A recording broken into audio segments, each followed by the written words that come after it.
ताज़ा तरीन ख़बरों के लिए हमारे YouTube channel one nation Urdu news को सब्सक्राइब करें, लाइक करें। अस्सलाम वालेकुम।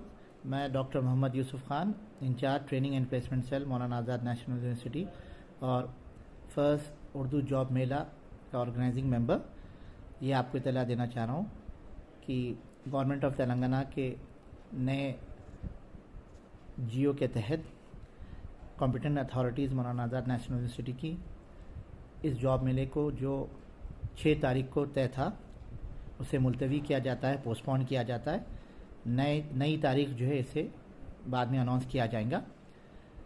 ये जॉब मेला मुश्तरका तौर पर Maulana Azad national University, Telangana state Urdu academy और Setwin security and man power services और यूथ एडवांसमेंट कमेटी की जानिब से था।